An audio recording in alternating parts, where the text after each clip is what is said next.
Hello नमस्कार, जय Hind. Class 12th bio का जो चौथा चैप्टर है वंशागति एवं विविधता के सिद्धांत, इस अध्याय की इम्पोर्टेंट टॉपिक है डाउन सिंड्रोम।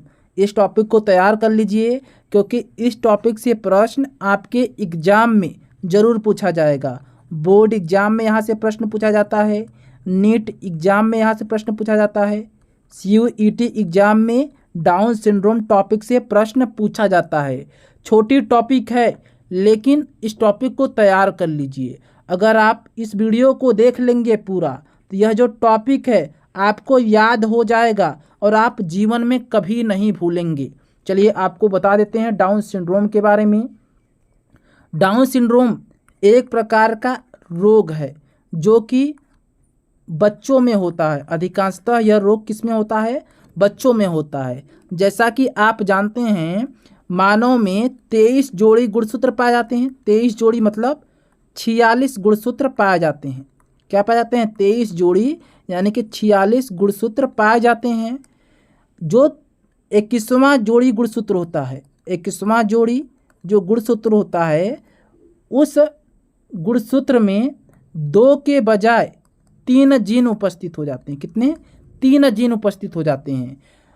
इस कारण से डाउन सिंड्रोम रोग हो जाता है। जैसे समझिए मानव में सामान्यतः 46 गुणसूत्र होने चाहिए। अगर किसी मनुष्य में 45 गुणसूत्र हो जाते हैं तो मनुष्य को रोग हो जाएगा। 44 हो जाते हैं तो भी रोग हो जाएगा। 47 हो जाएगा गुणसूत्र तो भी रोग हो जाएगा। समझ में आ रहा है मेरी बात को? तो जो 21वां जोड़ी गुणसूत्र है इसमें एक जीन बढ़ जाता है, एक गुणसूत्र बढ़ जाता है, जिस कारण से 46 की जगह पर 47 गुणसूत्र हो जाते हैं और डाउन सिंड्रोम रोग हो जाता है। यानी कि जब 21वीं जोड़ी गुणसूत्र में 2 के बजाय 3 हो जाता है तो इसे हम डाउन सिंड्रोम या एकाधिक सूत्रता कहते हैं। इसे मंगोली जड़ता भी कहते हैं। यानी कि जो डाउन सिंड्रोम रोग है इसे मंगोली जड़ता भी कहते हैं। क्यों कहते हैं आगे हम बताएंगे। पहले आप इस बात को समझिए कि डाउन सिंड्रोम है क्या। डाउन सिंड्रोम एक प्रकार का रोग है जो अधिकांशतः बच्चों में होता है। कैसे होता है?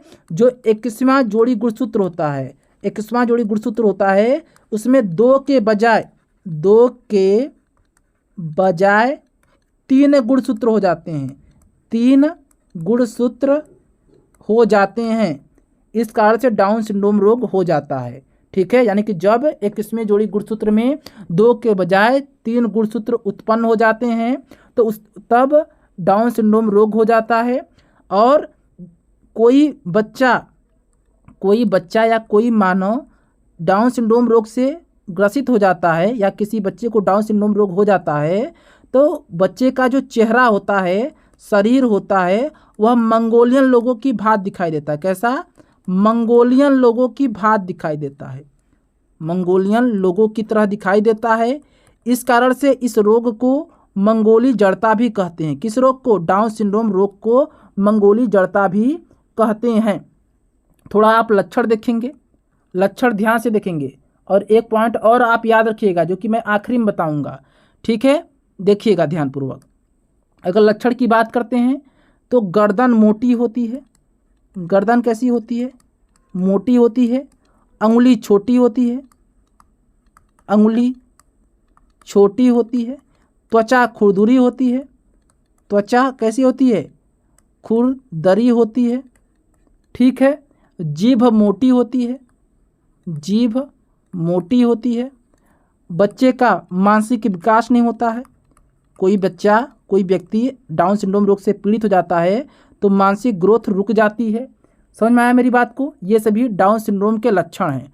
अगर आपसे प्रश्न पूछा जाए तो आप लिखेंगे ये सभी क्या हैं? लक्षण हैं। किस रोग के? डाउन सिंड्रोम रोग के। डाउन सिंड्रोम रोग क्यों होता है? डाउन सिंड्रोम रोग कब होता है? जब 21वें जोड़ी गुणसूत्र में 2 के बजाय 3 गुणसूत्र उत्पन्न हो जाते हैं। 2 के बजाय 3 गुणसूत्र उत्पन्न हो जाते हैं तब ये रोग होता है। ठीक है। जो व्यक्ति डाउन सिंड्रोम रोग से ग्रसित होता है उसमें गुणसूत्रों की संख्या कितनी होती है? 47 होती है। ठीक है, कितनी होती है? 47 होती है। मिलते हैं नई वीडियो में, तब तक के लिए।